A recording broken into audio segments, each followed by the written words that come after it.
Prochain arrêt, Binge Audio. Salut chers auditeuristes, c'est Camille Test. Récemment, je me suis demandé qui vous étiez. En consultant les données Spotify disponibles, je me suis rendu compte par exemple qu'en grande majorité, vous avez entre 28 et 44 ans. Pour ce qui est de votre genre, je dois dire que je n'ai pas été très étonnée de constater que vous êtes principalement des femmes ou des personnes non binaires. Les hommes, eux, ne représentent que 13% des gens qui écoutent Encore Heureux. Alors on peut sans doute partiellement expliquer cette surreprésentation des femmes ici par une tendance à écouter plus aisément les gens qui nous ressemblent. C'est particulièrement vrai avec les hommes qui, on le sait, accordent surtout du crédit aux hommes. Or, ça ne vous a pas échappé, je suis perçue comme femme et en majorité, mes invités le sont aussi. Mais il me semble surtout que la santé mentale et la façon dont on traite le sujet aujourd'hui peinent à intéresser les hommes. L'une de nos invitées du jour souligne par exemple que si les hommes sont nombreux à avoir une mauvaise santé psychique, selon l'Institut français de MDR, ils ne représentent que 30% des personnes ayant recours à la psychothérapie. De même, selon une enquête statistique du système de santé britannique, si 77% des hommes ont déjà souffert d'anxiété ou de dépression, ils sont 40% à n'en avoir jamais parlé à personne. Alors comment expliquer ce désintérêt pour leur propre santé mentale ? Quelles conséquences sur notre société et faut-il que ça change ? On en parle tout de suite avec Maud Lerest, Sikou Niakate et Daniel Batoula.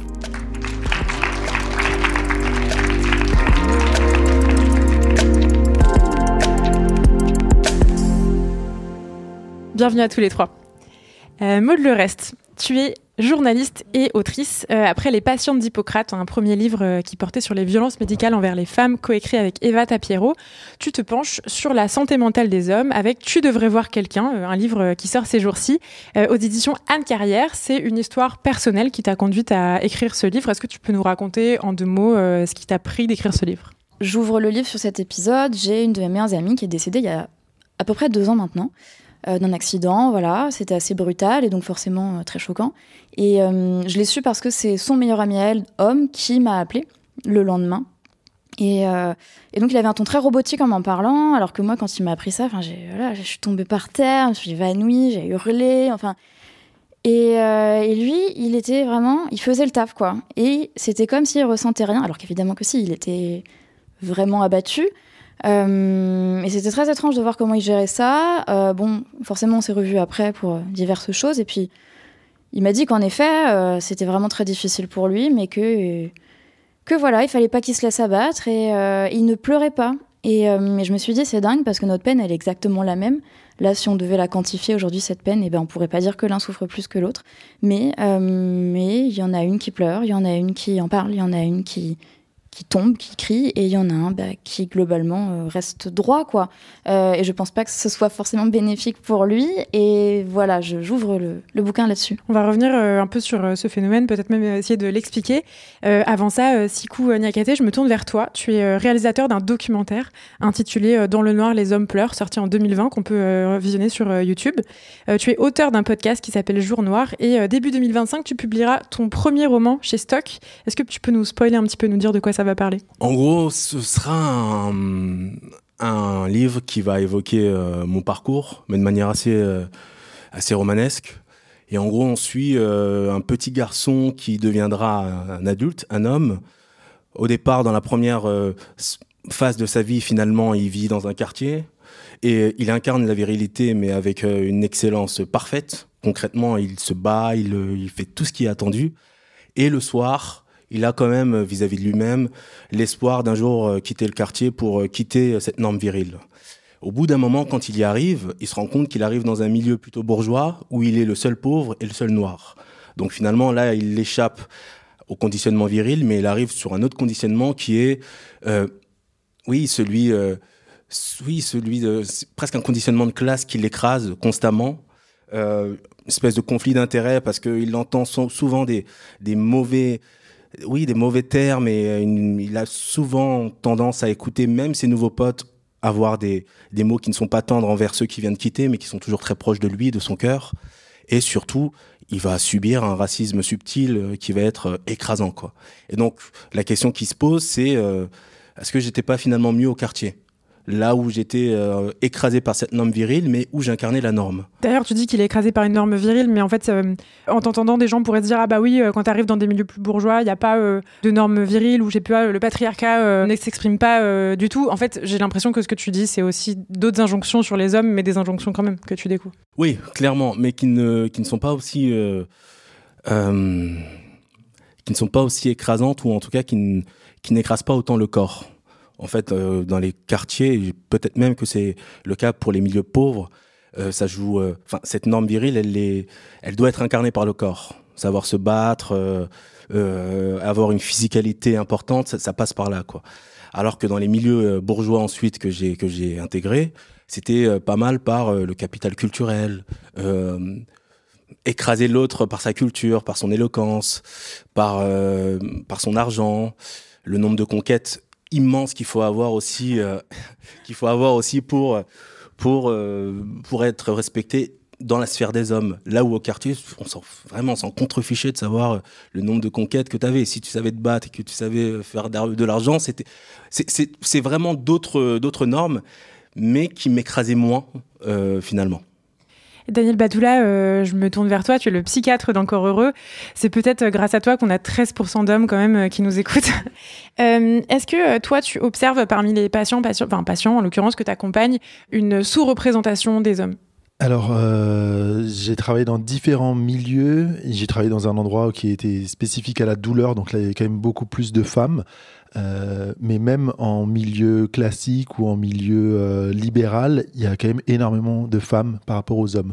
Je dois être à peu près à 90% de femmes contre 10% d'hommes qui viennent consulter quand c'est en libéral. Et à l'hôpital, c'est aussi assez similaire. Là où j'ai remarqué un peu plus un changement ou une différence, c'est j'intervenais aussi au niveau des établissements de la fac.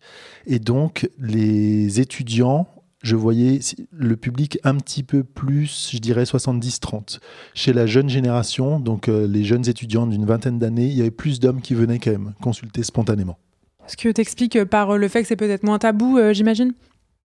C'est moins tabou actuellement, c'est un accès plus facile aussi parce qu'on était implanté sur le campus universitaire, donc les gens venaient beaucoup plus facilement aller voir un psychiatre. C'était complètement anonymisé, donc il y avait un accès plus facile et les gens venaient quand même beaucoup plus rapidement, plus facilement. Et donc les hommes aussi venaient. Et ça, j'ai remarqué que là, à ce moment-là, dans les jeunes générations, il y a un petit peu plus d'hommes qui viennent consulter, ce qui est plutôt positif. Est-ce que les hommes qui passent la porte de ton cabinet, ils ont les mêmes problèmes que les femmes ? Est-ce qu'ils viennent te consulter pour les mêmes raisons ? Alors non, en général, j'ai pas l'impression, en y réfléchissant, que ce soit toujours les mêmes raisons. Chez les hommes, il y a régulièrement, ils viennent me voir pour parler de quelque chose dont ils n'ont jamais parlé à personne d'autre. Parce qu'il y a cette pudeur de parler à d'autres, de parler à leurs compagnes, et s'ils sont en couple hétérosexuel, de parler à leurs frères et sœurs, de parler à leurs parents, de parler à des amis. J'ai l'impression qu'ils ne le font pas, en fait. Et ils viennent voir un spécialiste pour en parler. Alors que les femmes, elles vont venir, mais elles ont déjà parlé à d'autres femmes, à d'autres personnes. Elles ont peut-être même déjà vu d'autres spécialistes avant. Et donc, il y a déjà tout un cheminement qui est fait. Et la problématique est souvent différente. Il y a quand même régulièrement, chez les femmes qui viennent me consulter, il y a des problématiques d'agression ou de violence de tout type. Donc, de violence verbale, de violence physique et de violence sexuelle, parce qu'on est dans un monde patriarcal. Donc, elles ont cet écrasement dont tu parlais un petit peu, qu'on peut revoir, parce que et là elles viennent avec toute cette problématique là que les hommes vont pas du tout mettre en avant ou vont moins évoquer. Ils viennent pour me dire qu'il y a un souci dont ils n'ont jamais parlé à quelqu'un. Ça peut être un souci financier ou ça peut être un souci professionnel ou des choses comme ça, mais c'est quelque chose qui est tabou. Et parfois je leur propose d'en parler à des gens autour d'eux, mais ça leur paraît impossible. Alors justement, le fait d'observer que les hommes ont du mal à parler de leurs problèmes avec d'autres personnes, ont du mal finalement à s'appuyer sur leur communauté, ou même du mal à s'appuyer sur leurs amis.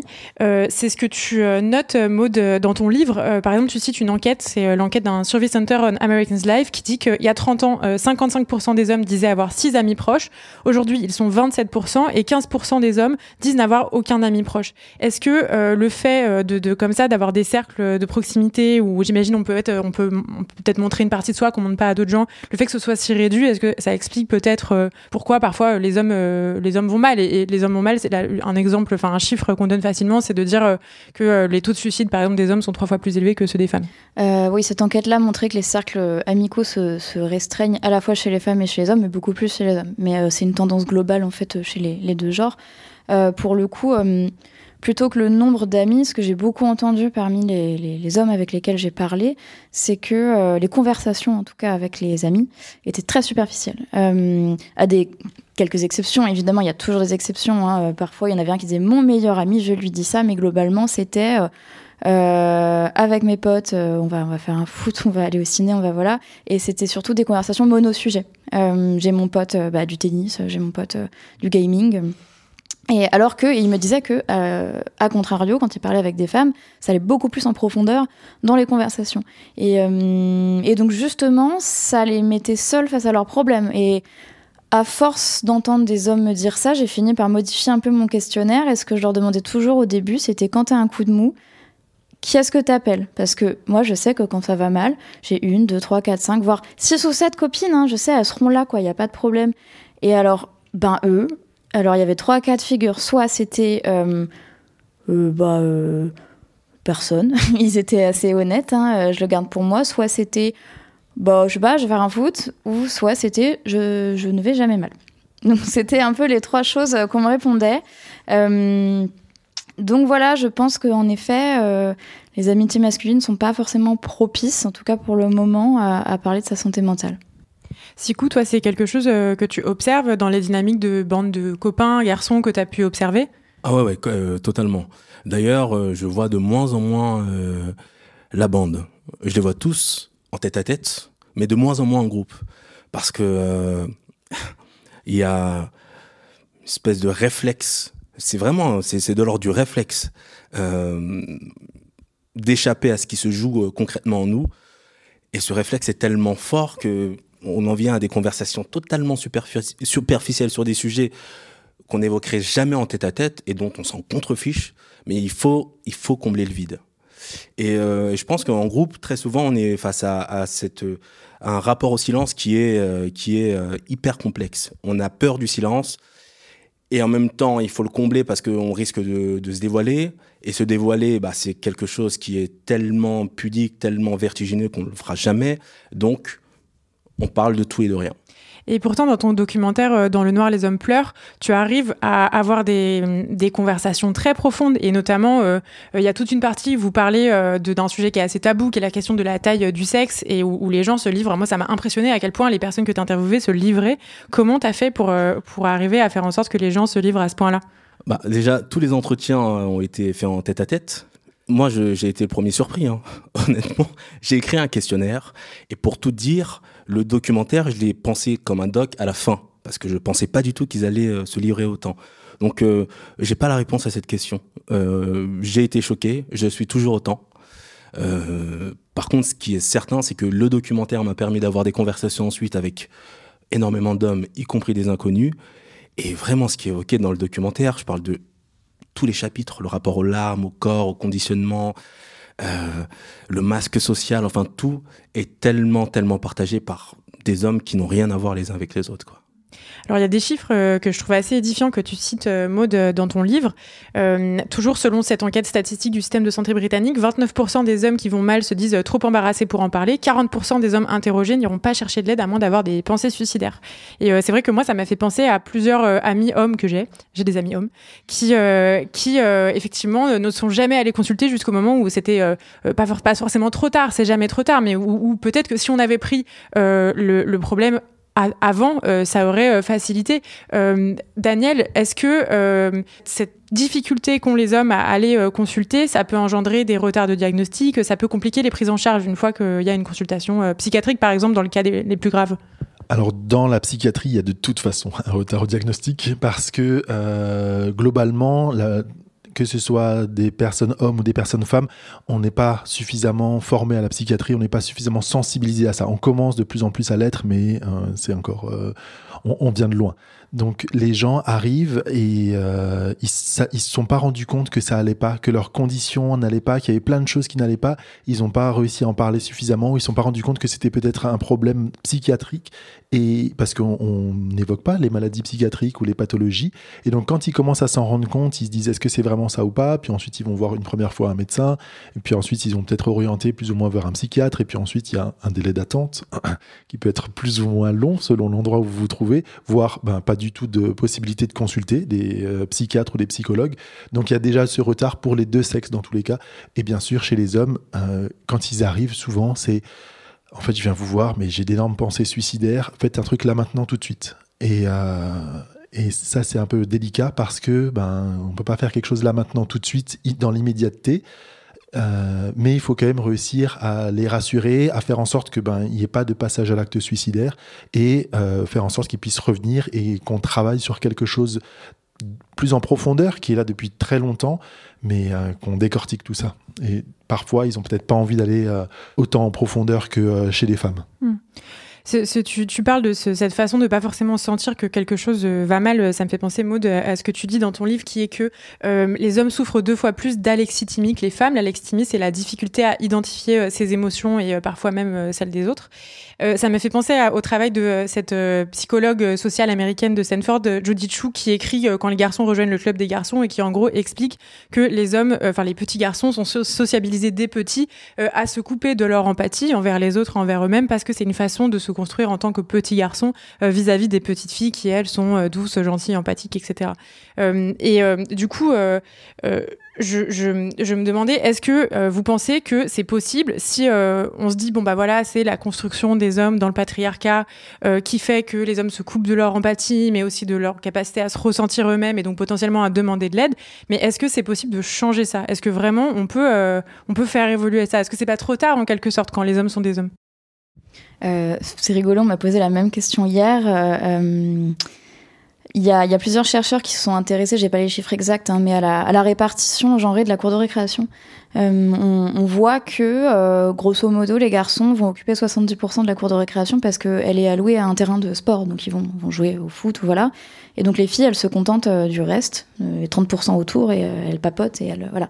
Et quand il y en a une qui a le malheur de vouloir essayer d'aller jouer avec les garçons, de toute façon, elle se fait rejeter, quoi, parce que c'est la honte, en fait, de jouer avec une fille. Et à contrario, pour une fille, c'est presque vu comme une espèce d'ascension sociale, en plus, d'avoir des copains mecs. Et il me semble que cette dynamique de différenciation dans les genres, il n'y en a pas trop quand on a 6 ans, 7 ans, parce qu'on est un peu des bébés, et c'est vers la préadolescence que vraiment ça commence à être vraiment trop la honte de traîner avec une fille, quoi. Et donc les chercheurs qui s'étaient intéressés à ça se disaient que il faudrait des cours de sensibilisation, en fait, dès la primaire, pour faire comprendre qu'on peut jouer ensemble et qu'il n'y a pas de problème, quoi. Je sais pas si c'est la solution magique, mais en tout cas, je pense que ce serait un bon début. Dans l'éducation, de base, ne pas dire à un petit garçon t'as pas le droit de pleurer, ou t'as pas le droit d'avoir mal, ou ce genre de choses, c'est dès le départ. Dès qu'ils sont enfants, c'est à ce moment-là où il faut pouvoir leur permettre d'exprimer leurs émotions, parce que très rapidement, on n'apprend pas. Si on nous interdit de le faire en tant que petit garçon, on va pas apprendre à le faire. Si une fille, elle pleure, en général, on la laisse pleurer, on lui dit, on lui parle. Alors qu'un petit garçon, socialement parlant, c'est pas très bien, c'est mal vu. Et quand il rejoint le boys club, qu'il ait 6 ans ou 16 ans ou 18 ans, quand à chaque fois, comme tu le disais juste avant, dès qu'on est entre hommes, il y a une espèce de... Il y a quelque chose qui se passe où c'est un combat de coq. Il y a personne qui montre ses émotions, il y a personne qui va dire qu'il va pas bien, ça se montre pas. Par contre, en conversation individuelle, à 2, là, on peut un peu plus exprimer ses émotions et dire qu'on va mal ou ce genre de choses. Mais oui, dès le départ, je pense. Donc effectivement, la cour de récréation, c'est un très bon exemple aussi. Dans toute la société, il faut pouvoir laisser les petits garçons exprimer plus leurs émotions, et les garçons et les filles jouer ensemble. Mais qu'en est-il des adultes du coup? Sikou, par exemple, toi, dans ton documentaire, tu te rends compte que, en gros, à force de ne rien ressentir, tu ne ressens rien, quoi. Tu n'arrives plus à ressentir des choses. J'imagine que depuis que tu as posé ce constat, des choses ont évolué. Est-ce que tu peux témoigner qu'on peut évoluer? Parce que ça peut être un peu vertigineux aussi de se dire, oh mon Dieu, j'ai été coupée de mon empathie à 8 ans, je suis coincée là-dedans, quoi. Oui, non, je pense que c'est vraiment modifiable. Par contre, ça implique... En fait, je crois qu'on attend, et ça rejoint un peu ce que tu disais, on attend le dernier moment. On attend le moment où si on ne se retourne pas pour regarder nos constructions en face et se dire non, en fait, vous ne me convenez pas, on se prend le mur, on se prend le vide. Bon. Et moi, c'est un peu ce que j'ai fait dans mon. Enfin, moi, c'était au sortir d'une relation. J'étais vraiment plus bactère. Et là, encore une fois, je me suis dit, ok, il faut que je règle ça, sinon je vais être dans la merde toute ma vie. Mais si la question c'est comment est-ce qu'on fait pour déclencher cette envie sans avoir besoin que les hommes soient au bord du gouffre, je sais pas encore. Je sais que moi, je sais pas, je fais pas mal de cercles comme ça en non-mixité. Et en fait... Donc entre hommes, notamment beaucoup en prison. Et c'est superbe là parce que eux sont enfermés et n'ont pas le choix. Et ils n'ont pas le choix, mais c'est superbe en tout cas pour moi en tant qu'animateur parce qu'ils n'ont pas le choix. Non mais c'est vrai. Et ils sont beaucoup plus ouverts et beaucoup plus poreux que si je faisais exactement le même cercle avec ces mêmes mecs en liberté. Parce que quand on est libre, quand on a la possibilité, quand on a le choix, on a toujours tendance à choisir le masque. Et c'est catastrophique. Et alors Maud, tu relates le témoignage d'un homme qui dit « Le psy, moi, intellectuellement, de toute façon, je l'explose ». Et ça m'a vraiment... ça m'a vraiment fait rire parce que c'est vraiment, j'ai un ex qui disait ça tout le temps, c'était insupportable. Et en réalité, c'est pas si drôle que ça parce que ça dit quoi? Ça veut dire qu'il y a un petit malentendu sur le fait qu'en fait, les psys, c'est pour les femmes parce que les femmes, elles sont bêtes. Enfin, j'ai l'impression que parfois, il y a une sorte de stigma un peu misogyne. Ouais. Cette anecdote, c'est marrant parce qu'elle a marqué tout le monde, je crois. Déjà, il y a beaucoup de filles qui m'ont dit, moi aussi, j'ai entendu cette phrase. Il y a la variante, c'est « arrête de me psychiatriser ». Sous-entendu. Arrête de me pathologiser. C'est deux exemples, mais oui, alors j'en ai beaucoup parlé avec une psychologue spécialisée dans les questions de genre notamment, qui s'appelle Monique Renard-Cuon, que j'interroge dans mon livre,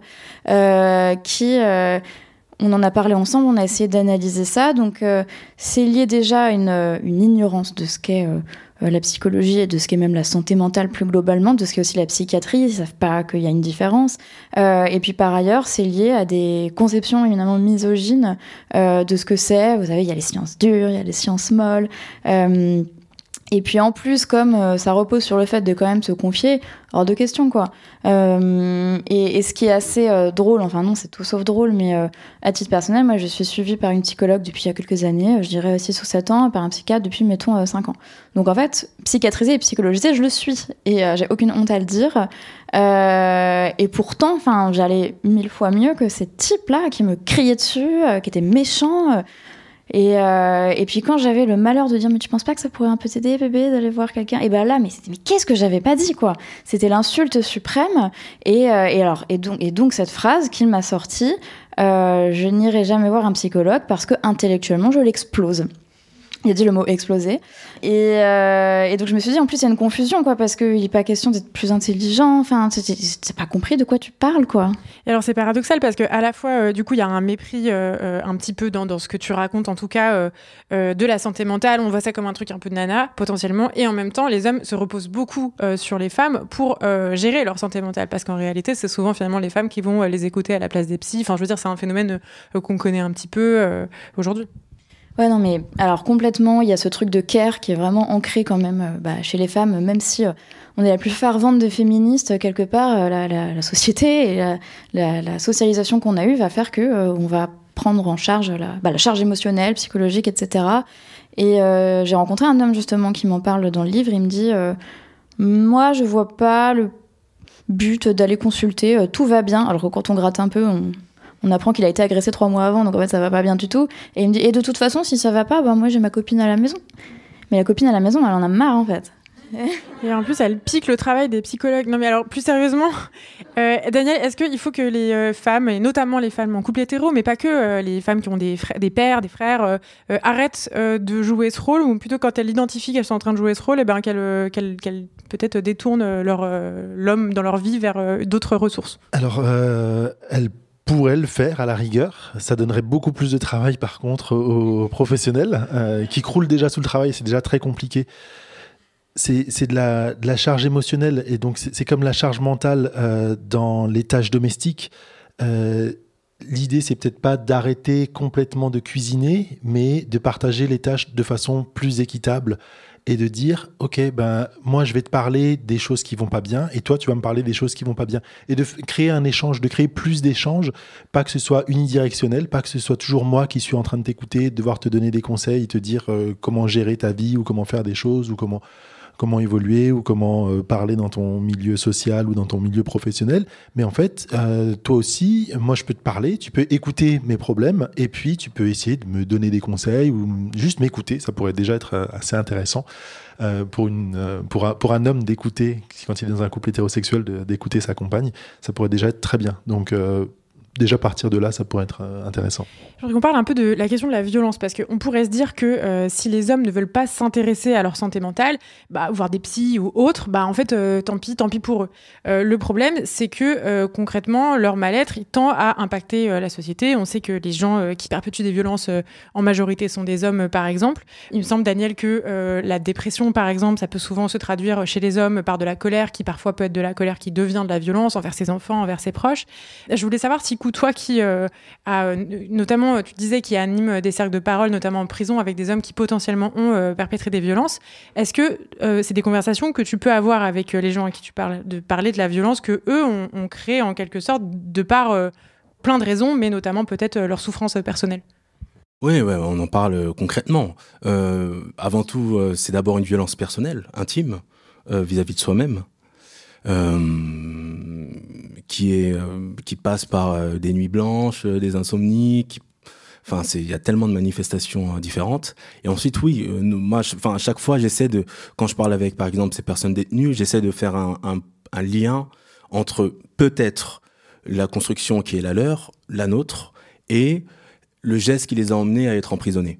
Donc très souvent, je sais pas, il y a des mecs qui peuvent me dire, mais oui, je sais pas contrôler ma colère, je sais pas pourquoi, j'avais l'impression que c'était pas moi, comme s'il y avait beaucoup d'autres choses qui sortaient. Oui, à force de mettre ça sous le tapis. Parfois c'est je devais me faire respecter, parce qu'il y a aussi ça, ce qui est très fort entre nous. Ce qui est sûr, c'est que je suis face à des hommes qui prennent conscience que s'ils n'avaient pas grandi avec la même construction, ils ne seraient pas là. Ça, c'est quasiment le cas pour 90%.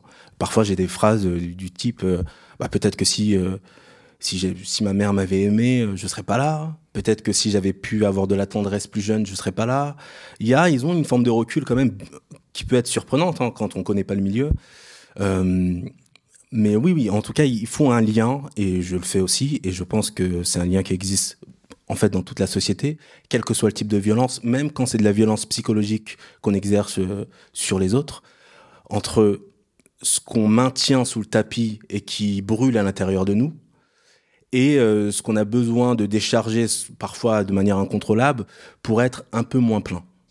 À la fois, quand tu parles de ces parcours de personnes qui peuvent avoir des parcours compliqués, j'ai l'impression que parfois il peut y avoir une injonction à aller voir un psy ou à traiter sa violence à travers le prisme individuel, alors qu'en fait on parle d'une question sociale. Et je voudrais notamment vous renvoyer vers un épisode des Couilles sur la table qui était animé par la journaliste Naomi Titi, qui m'a énormément marquée, qui est un épisode où elle reçoit un chercheur au CNRS qui s'appelle Marwan Mohamed, qui lui, en gros, étudie les rivalités de quartier, les rixes entre quartiers, et qui montre qu'en gros, les violences, notamment entre quartiers populaires, elles existent aussi pour permettre à des hommes de sortir du lot, d'être davantage respectés dans une société où, en fait, ils occupent une place qui est profondément dominée. Et donc, du coup, est-ce que après aller dire à ces gens, maintenant, il faut aller voir le psy pour régler votre violence, est-ce que c'est pas complètement passé à côté du fait que ce sont des personnes qui sont confrontées à de profondes injustices sociales? Ah mais oui, complètement. Je pense que le psy, les psys, quels que soient les types et les genres, ne sont pas faits dans un premier temps pour tous les hommes.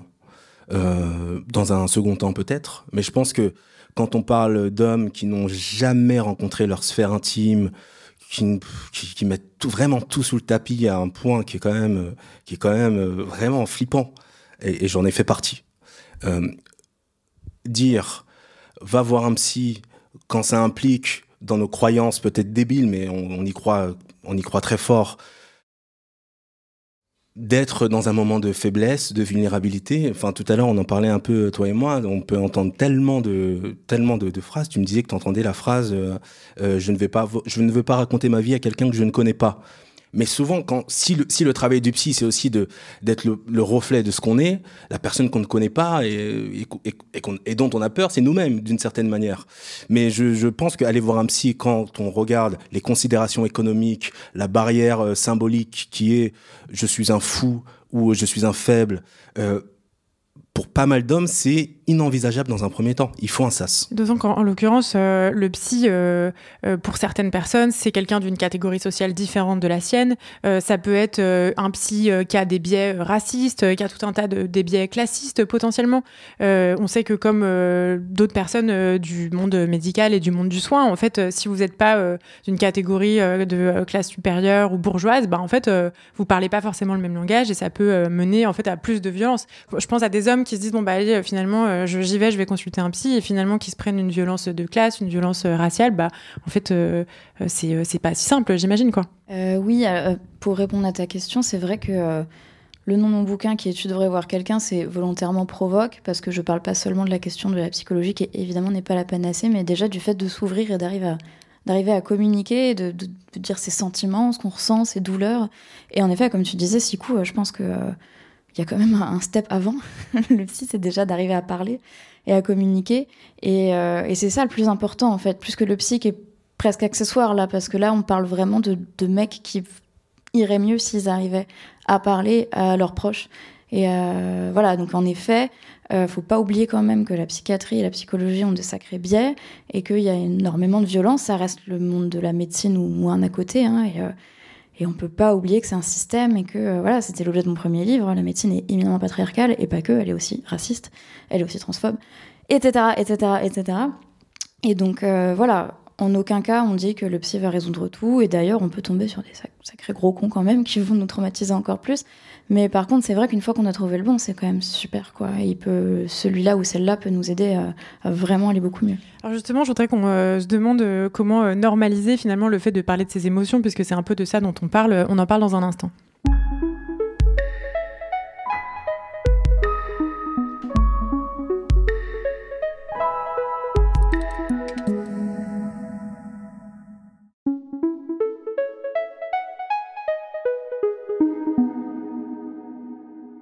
Dans cet épisode d'Encore Heureux, on se penche sur la santé mentale des hommes avec Maud Lerest, Sikou Niakaté et Daniel Batoula. Daniel, toi, comment tu approches les hommes qui sont sur la défensive dans tes consultations ? Déjà, est-ce que tu en as ? Et si oui, comment tu fais pour les amadouer ? Alors oui, j'en ai qui vont être... si déjà ils viennent me voir, c'est qu'il y a déjà quand même un petit travail. Ils se sont déjà dit, bon, il y a quelque chose qui va pas, je vais peut-être en parler à quelqu'un. Et ils vont voir un professionnel. Donc il y a quand même beaucoup de travail en amont qui a été fait que je ne vois pas. Je sais pas comment est-ce qu'ils font pour venir me voir au final, comment est-ce que ça, il y a cette démarche. Ils sont en train de craquer ou c'est le bout du bout, et donc ils se disent je prends un rendez-vous et puis on verra bien ce que ça donne. Souvent ils viennent dans le parcours de soins français, on est censé passer par un médecin généraliste avant d'aller voir un spécialiste. Pour aller voir un psychiatre, parfois on peut aller voir en urgence ou d'une autre façon, mais très régulièrement, les hommes, ils viennent, il n'y a pas d'adressage par un médecin généraliste parce qu'ils n'en ont pas encore parlé à quelqu'un. Ils viennent et je suis la première personne à qui ils en parlent. Mais ils ont déjà fait un petit cheminement dans leur tête en disant il y a quelque chose qui ne va pas. Comment je fais pour les amadouer ? Je fais la chose que je fais en fait tout le temps dans mon métier, c'est que je me mets au même niveau que la personne qui vient me voir. Donc, je prends pas une position de supérieur, je prends pas une position de sachant, je me mets à leur niveau et quand je leur pose plein de questions sur leur vie, sur leur famille et ainsi de suite, et si je leur propose en fin de consultation un suivi ou des traitements médicamenteux ou des exercices à faire pour les séances prochaines, je leur dis que je leur propose quelque chose et je leur laisse le choix. Je leur dis, si vous voulez jamais revenir, si vous voulez pas faire l'exercice, si ça convient pas, ben, c'est possible que je me sois trompé, que ça vous convienne pas totalement. Dans ce cas-là, ben, je vais réfléchir et puis on va essayer de trouver une autre approche qui pourrait plus vous convenir. Donc, je me mets vraiment à leur niveau, je me mets vraiment à leur stade où la personne est actuellement. Et il y a une chose que je fais aussi beaucoup avec toutes les personnes qui viennent me voir, c'est que je leur parle de leurs choses qui leur plaisent, donc de leurs loisirs, de leur hobby, de la musique qu'ils écoutent. S'ils me disent j'écoute de la musique, je dis quel genre, ils vont me dire du rap, je vais leur dire de quel artiste, ils vont me donner des noms, et donc ils vont se dire ah ok, ils s'intéressent vraiment à quelque chose, et puis je vais leur demander s'ils ont des animaux, je vais leur demander le nom des animaux, et ainsi de suite. Et donc, il y a un lien qui va se créer, et ils vont se dire ok, je peux parler de tout, et je me sens en sécurité, et je me sens pas jugé. Et si à un moment donné, ils me disent j'ai un truc, c'est un peu nul à vous dire, je leur dis mais je suis pas là pour vous juger. Sikou, toi, tu organises des cercles de parole. Enfin, d'abord, avec les hommes avec lesquels tu travailles, vous visionnez ton film et ensuite, tu organises des cercles de parole. Comment ça se passe et en quoi ça peut être une alternative, en quelque sorte, au moins au départ, à un suivi psy? Typiquement, les cercles de parole que j'organise en détention, souvent, il y a une personne du SPIP qui est là. Le SPIP, c'est ? Le SPIP, c'est en gros les personnes qui travaillent en détention et qui sont en lien quotidien avec les détenus, que ce soit au niveau administratif et parfois psychologique, en gros.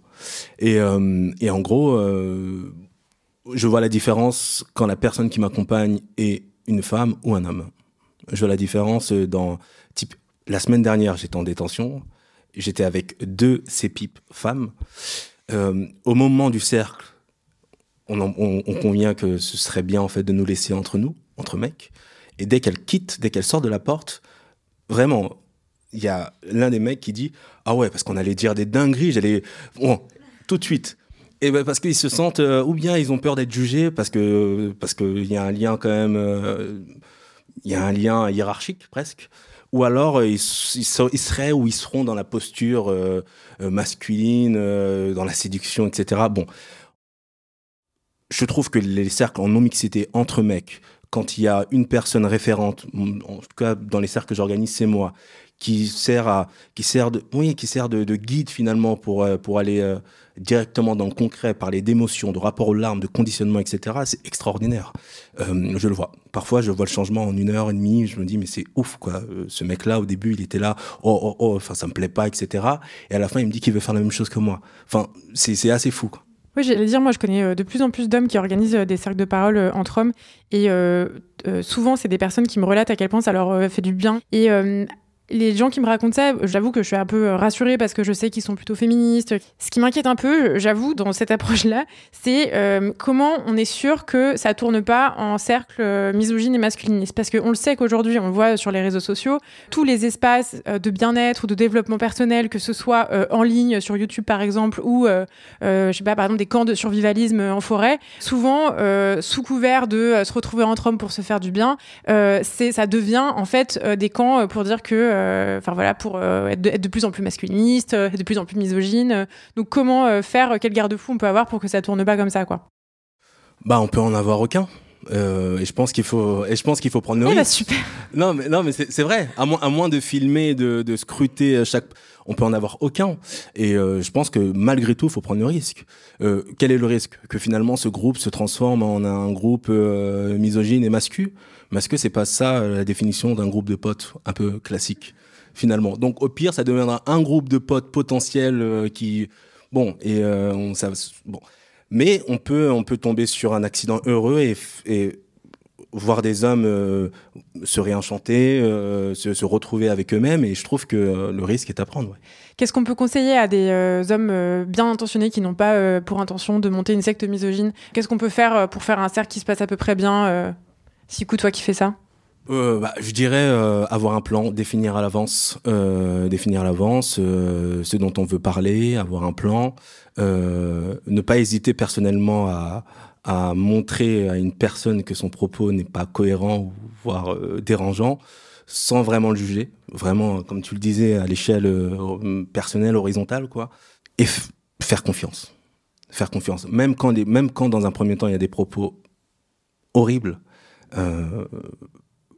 La parole et même les silences partagés peuvent nous amener à prendre conscience, même si ça ne passe pas par « Ah, c'est bon, j'ai compris, j'arrête d'être homophobe ». Mais par moment, c'est jamais aussi explicite, mais par moment, quand tu fais un lien avec je sais pas, avec le racisme que subissent certaines personnes pour une chose qu'elles n'ont pas choisie, et tu crées des liens, faut être malin par moment, il faut limite être un peu tactique, tu te retrouves face à des hommes qui disent « Ok, j'ai capté ». Peut-être qu'on peut avoir aussi un allié, animer ce groupe à deux ou avoir quelqu'un d'autre qui est dans le groupe et qui a aussi des réflexions plus poussées, plus féministes ou moins patriarcales. En tout cas, ça peut aussi aider de ne pas être tout seul face à un groupe. C'est sûr que je ne sais pas si tu vas dans un groupe que des mascus, je ne sais pas s'il y a le même effet. S'ils se retrouvent tous en forêt et que toi tu es avec eux et que tu veux essayer de faire un cercle de parole, je ne sais pas trop si ça donnera la même chose qu'en prison. Ou, voilà.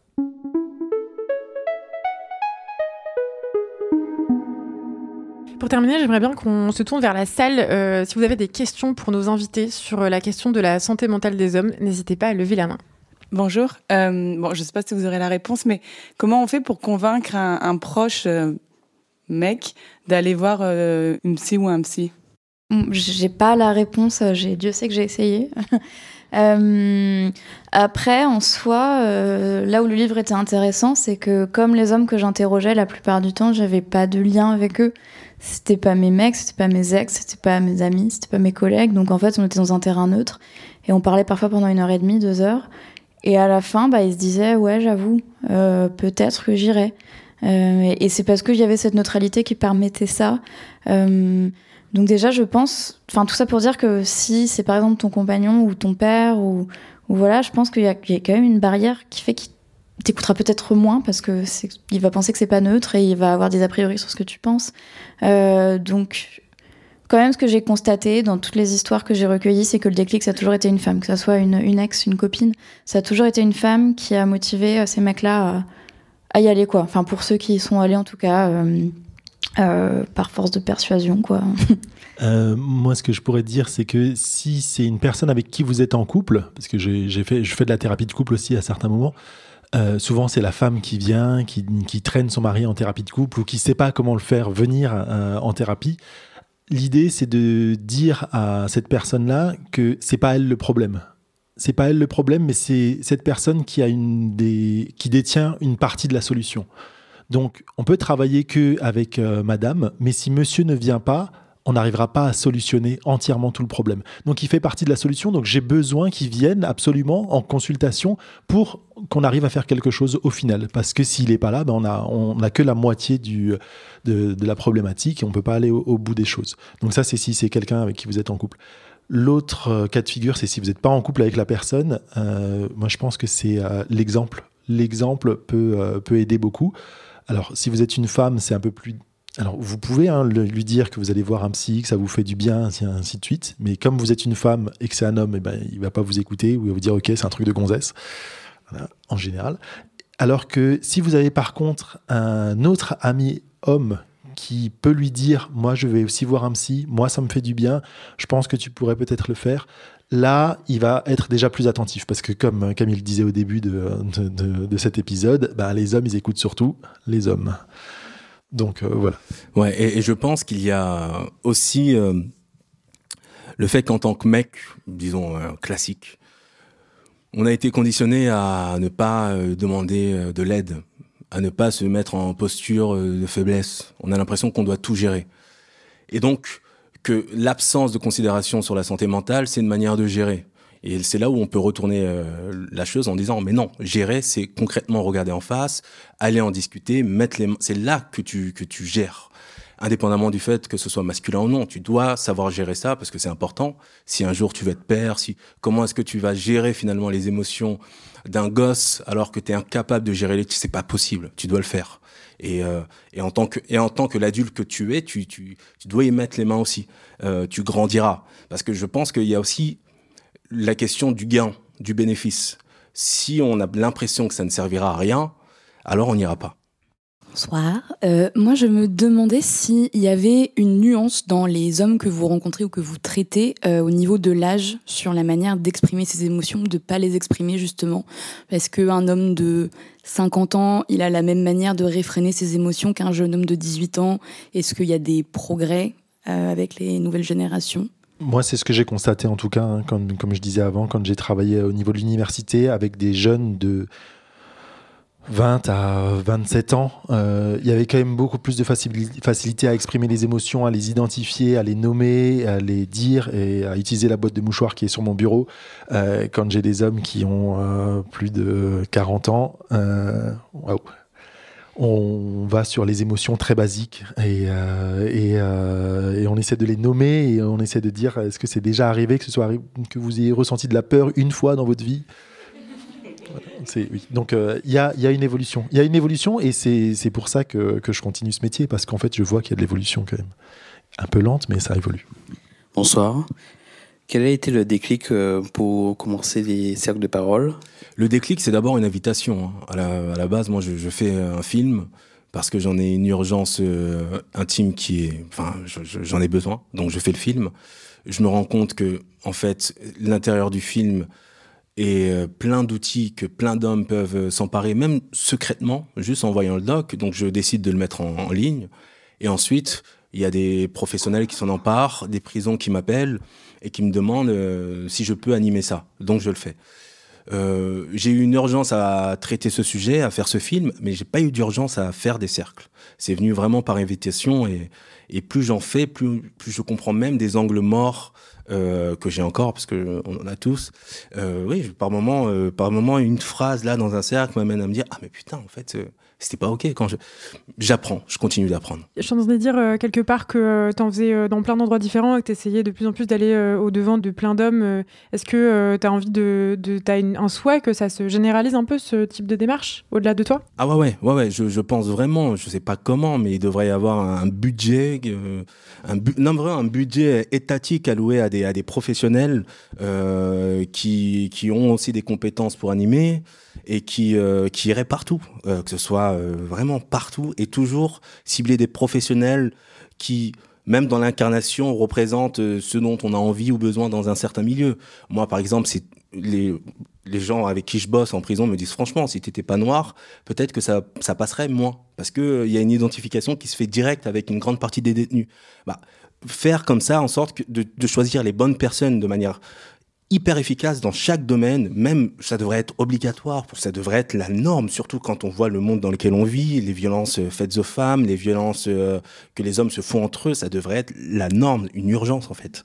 C'est sur ça qu'on conclura. Sikouni Akate, merci beaucoup, Maud Le Rest et Daniel Batfoula.